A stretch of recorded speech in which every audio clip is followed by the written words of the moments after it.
Malaking pinsala ang iniwan ni Bagyong Juan sa iba't ibang panig ng ating bansa. Sa mga ganitong pagkakataon, lumalabas ang bayanihan ng iba't ibang mga kababayan natin bago, habang at pagkatapos dumaan ng super bagyo. Panoorin natin ang mga senaryo at karanasan ng mga biktima ng bagyo at ang pagdating ng saklolo.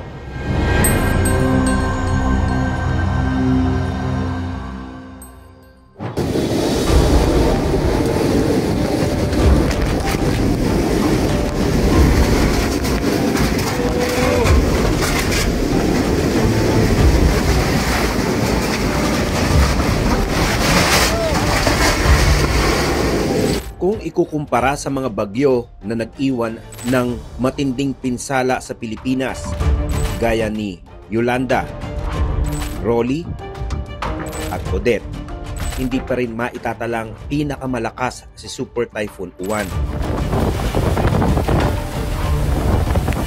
Pero kakaiba naman ang iniwang marka ni Uwan sa ating bansa.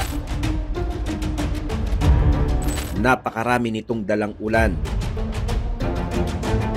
na nagresulta sa mabilis na pag-apaw ng mga ilog. Eto guys, uubusin na po yung mga bahay po dito. Eto, kawawa guys, oh. Oo. Uubusin na yung mga bahay dito guys, oh. Kawawa po dun, yung mga bahay po dun, may sira po, parang uubusin na ng bagyo. Wala pa yung bagyo, pero eto, buibira na guys, oh. Ang mga lugar na ginulantang dahil hindi nila inaasahan. Nahahagupitin sila ng storm surge o daluyong.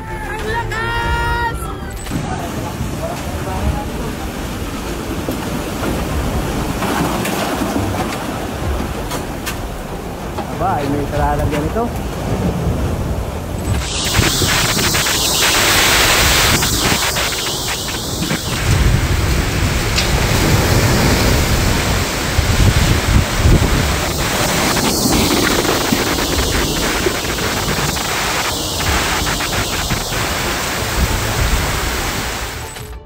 Noong November 9, 2025, mahigit 1 milyong katao ang inilikas dahil sa lakas ng hangin at ulan na dala ni Uwan.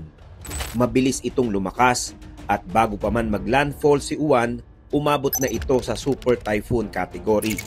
Taglay ang lakas ng hangin na 185 km per hour at pagbugso na umabot sa 230 km per hour.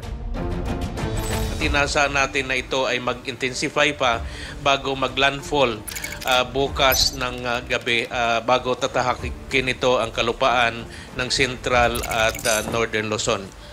Again, ito ay mag-landfall gabi at dadaan ng kalupaan night time. No? Umabot sa 1,700 km ang diametro ni Super Typhoon Uwan. Nagpapataas ito ng peligro ng coastal flooding at storm surge sa ibang lugar. Ito ay may dalang hazard na mapaminsala at sa panahong ito ang maagap na aksyon ay napakahalaga. Again, pinapayuhan natin ang ating mga kababayan na sundin ang pinairal na utos ng kanilang mga LGUs at ng mga local DRRM officers. Dahil po ang maagang aksyon ay susi sa ating kaligtasan. Kung kinakailangan ay lumikas na at ipaghanda ang mga kinakailangang gamit. Sa lawak ng Bagyong Uwan, mahigit 600,000 pamilya ang naapektuhan sa 59 na lalawigan. In terms of lawak naman po yung radius, sa ngayon po, nasa 780 kilometers, so yung kanyang kabuang diametro, estimated at around 1,500 kilometers. So kaya po niyang sakupin ang halos buong bansa.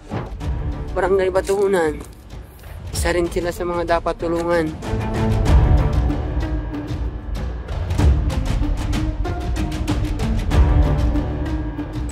Mahigit 8,000 na barangay naman ang nalagay sa panganib ng landslides at baha. Bukod po sa napakalakas na hangin, meron din po maasahang malalakas na mga pag-ulan dahil po kay Bagyong Uwan.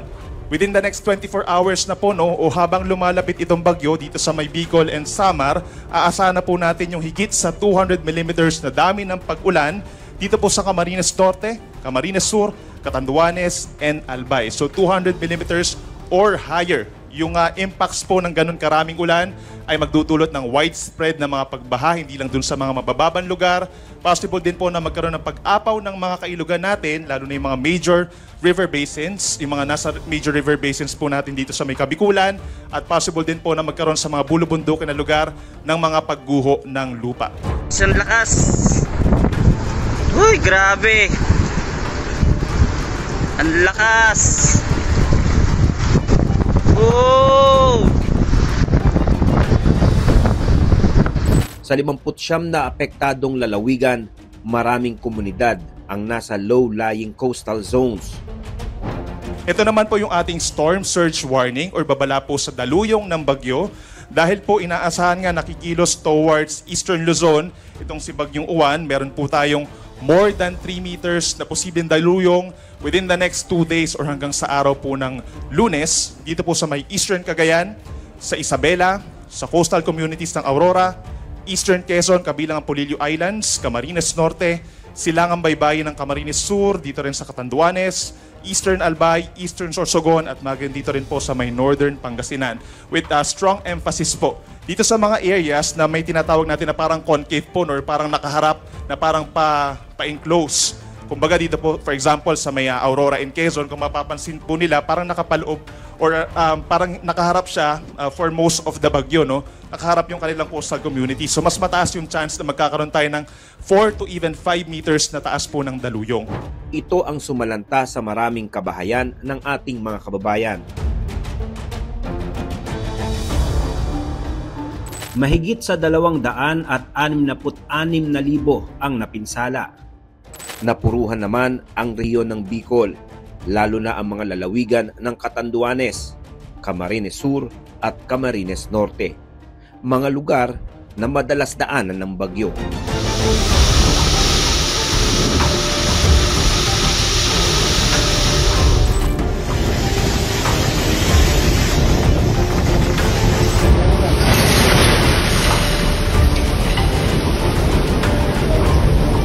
Kapag may bagyo, lahat ng dadaanan nito ay apektado ang mga residente. Pero sa mga ganitong senaryo, lumalabas ang pagiging matulungin nating mga Pilipino.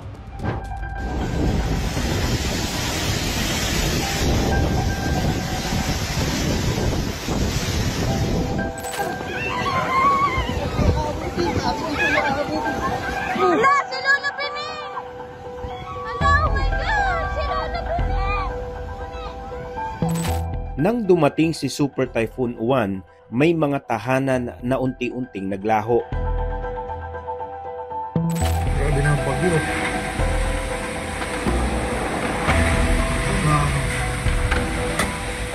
Dagat na. Ang buhos ng ulan at hagupit ng hangin pumalit sa katahimikan ng bawat komunidad. Habang tumataas ang tubig, marami ang natrap. Marami ang natakot. At marami ang nangailangan ng tulong. Pero sa gitna ng takot, Halika, huwag kang matakot. Parang laruan lang to. Sakay ka dito. Hoy, dahan-dahan na. Dali mo dito. tumindig ang mga responder.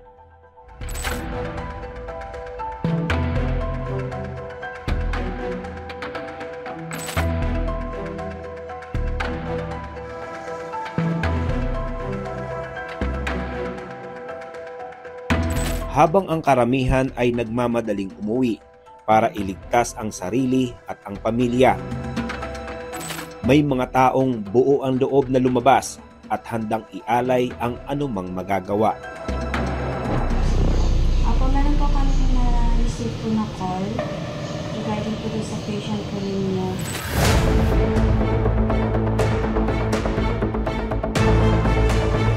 Isang araw bago maglandfall si Super Typhoon Uwan, naka-full alert na ang buong puwersa ng UNTV News and Rescue.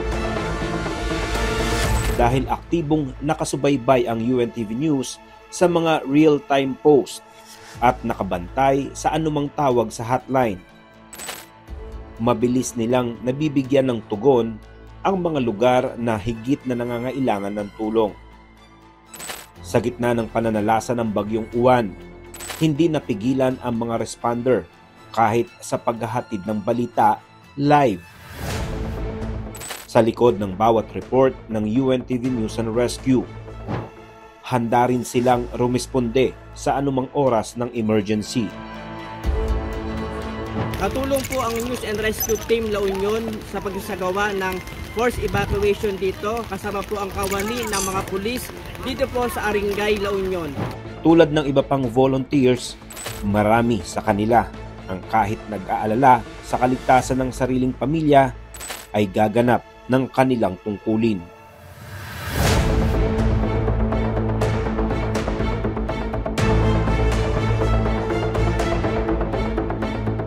Tawag po ng tungkulin, kailangan po natin gawin yung ating pong responsibilidad, which is bilang isang responder. Kailangan po natin tumulong bagamat mayroon din pong risk sa atin pong mga kalagayan. Habang tayo ay ligtas sa tahanan, madalas sila malayo sa mga mahal sa buhay. At sa panahon ng bagyo, inuuna nila ang kaligtasan ng kapwa-tao. Laging nasa puso at isip namin ay makatulong sa kapwa natin. Kahit sila mismo ay kabilang sa mga nasalanta.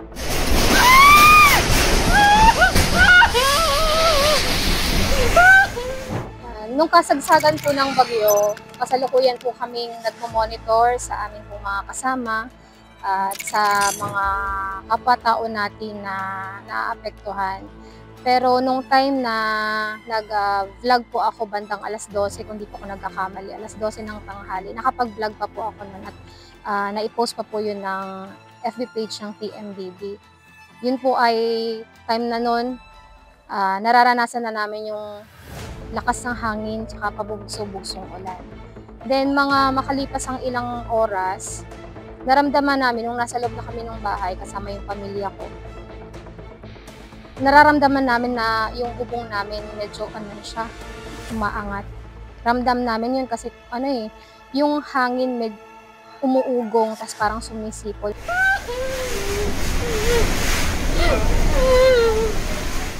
Isa man ang kasamang responder sa nasiraan ng bahay. Naging pagkakataon naman ito upang maipadama ang pagdadamayan.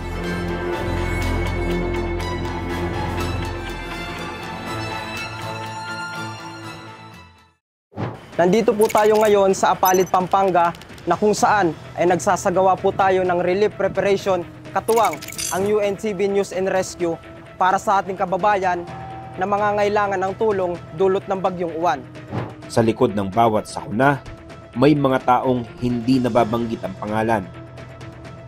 Kilala lang nila tayo sa pagdating ng mga disasters. Sa akin, yung magagawa natin kahit sa maliit na paraan, malaking bagay na rin po yun doon sa mga taong nangangailangan o nagsisik ng help po natin. Pagka nadidinig na po natin sila ng sasalitang salamat, napakasarap po sa kalooban po yun. Na nadinig mo po doon sa mga tao na yun na salamat at natulungan nyo kami, salamat at puntahan nyo kami, salamat at na-rescue nyo kami. Napakasarap po sa loob po nun. Mga taong hindi man napapansin ng iba ang kanilang pagod, hindi man naririnig ang kaba habang sinusuong ang panganib sa baha. Sa wakas, nakarating din. Pinakamalaking hamon yung nangyari sa amin mga nakaraang bagyo na meron kaming ini-evacuate. Siyempre, nandun yung kaba, yung takot ko nung una, bumukas yung kuryente. So, nasa kami, nakababad kami sa tubig habang naglilikas kami. Yun yung isa sa mga kaba o takot na hindi mo namamalayan baka kasi kung paano ka sa oras kami kalamidad. Hindi laging nakikita sa balita. Hindi alintana ang puyat. mamaya paglakas hindi na kayo kayang balikan.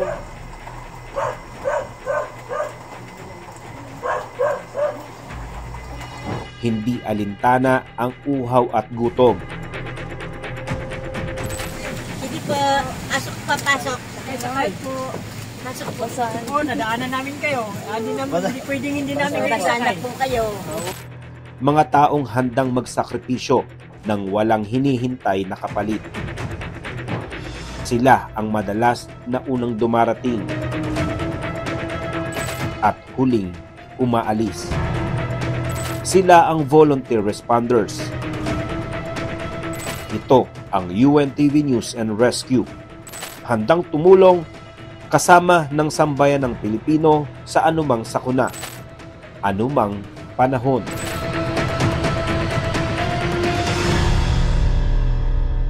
May bagyo man o wala, hindi nawawala ang mga emergency sa mga kalsada. Kaya naman patuloy ang pagresponde ng UNTV News and Rescue sa iba't ibang panig ng ating bansa. Saan? Saan? Edsa?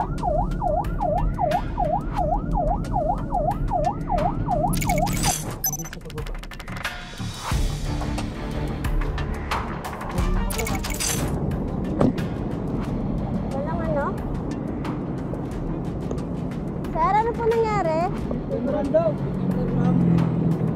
Sino po nakaalis na po yung ano? Ano po nakasagasa? Naabutan niyo po? Nakita niyo paano siya nasagasaan? Backboard po.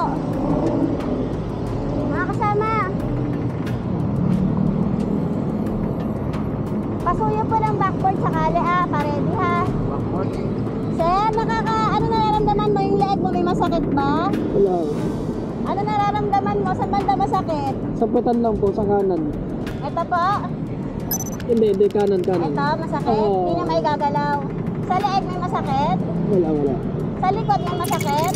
Wala. Ito lang po masakit. Paano po ng backboard? Paredy. Ilang taon ka na, sir? 31 po. Saan yung motor po ni sir? Ito po. Bali tumumba lang po ba siya? Hindi siya nabago? Gumulong ako. Bali, sir, naka-helmet ka ba kanina? Natanggal o tinanggal mo? Tinanggal mo. Hindi na makainin. Okay na, ready na? Kasi-spine ako. Dito walang masakit, sir, ha? Ito lang. Ito, masakit din ito. Oo. Sige po, mamaya i-check natin, ha? Sa paa, sir, may masakit sa paa nyo? Sa kamay? Paa ko, kanan.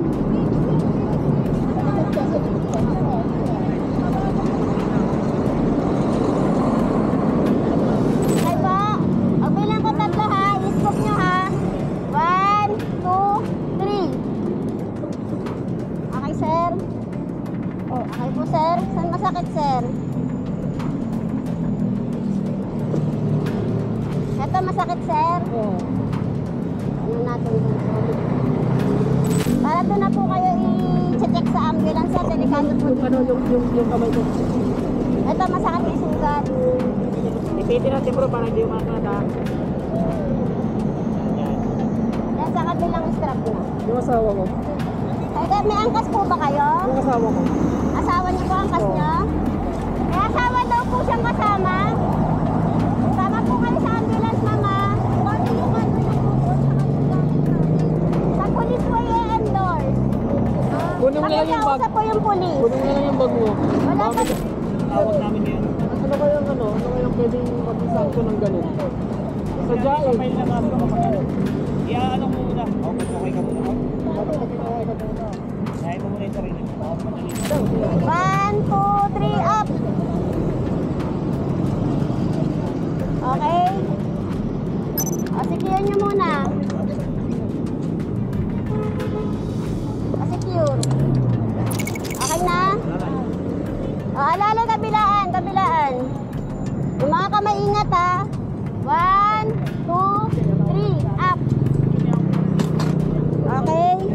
Tara po. Ma'am, sama po kayo ha.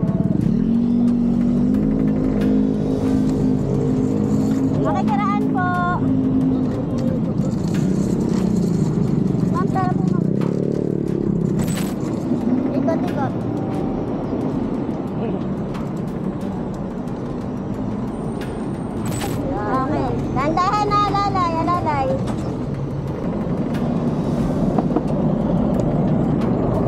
Ma'am, saan hospital po papadala si sir?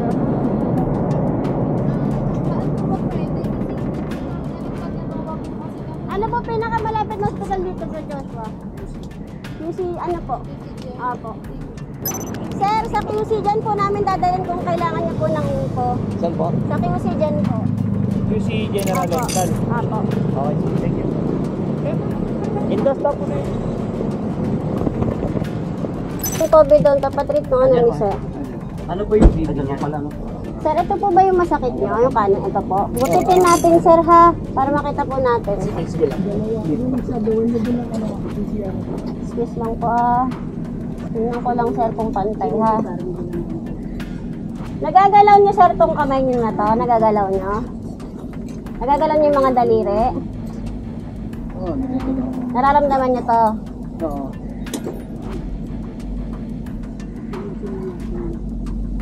Okay po. Ito sir, pag ginawakan po masakit? Pag ganyan, hindi mo matanda. Okay po, hindi magalit. Saan pa sir masakit? Ito po no, yung kanang balakang ninyo no? Oo. Pag ginawakan po masakit. Sige.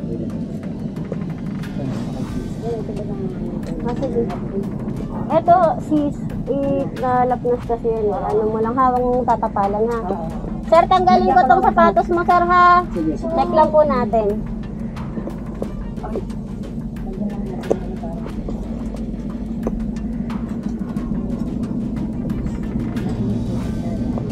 Walang masakit dito sir. Nagagalaw mo sir. Nararamdaman mo to sir. Sir, tingin lang kayo sa akin, sir.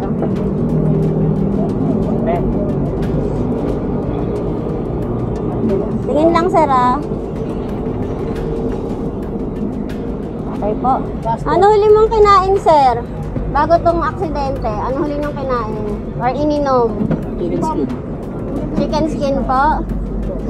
Bali, ano pong may allergy po ba kayo sa pagkain or sa gamot? Wala naman. May mga maintenance po kayong iniinom or gamot?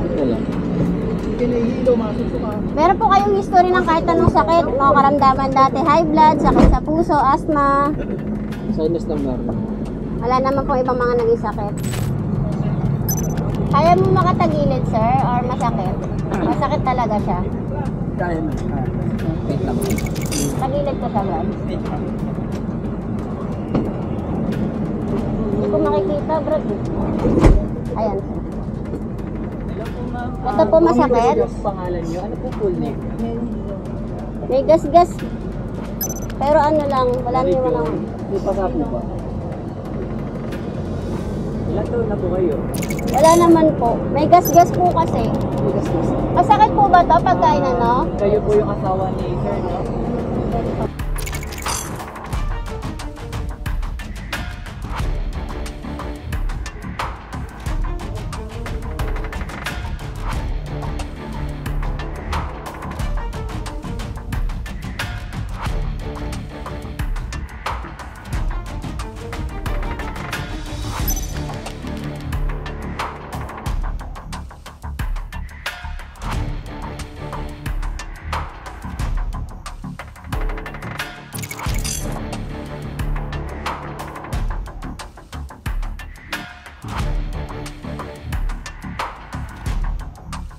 Sana po ay may natutunan kayo sa episode ngayon ng Lifesaver. Sa ating mga kasambahay, matagal na po na panahon na ang Pilipinas ay dinadaanan ng bagyo. Sana ay may natututunan tayo every time na tayo ay sasalantahin ng isang bagyo. Tignan natin ang positibong bahagi nito na tayo ay mas makapaghanda. At nakikita naman po natin ang pusong Pinoy pagdating po sa mga ganitong senaryo. Minsan, apektado na tayo pero dahil nasa puso natin ang pagtulong sa ating mga kapwa, ay lumalabas at lumalabas ito at nagsasakripisyo ang ating mga nasa rescue group para naman makapagsalba ng buhay. Samahan ninyo kami uli sa susunod na linggong matuto ng iba't ibang first aid at paghahanda sa mga disaster. Dito lang sa Lifesaver. Magandang umaga po. Ako si Benedict Galasan.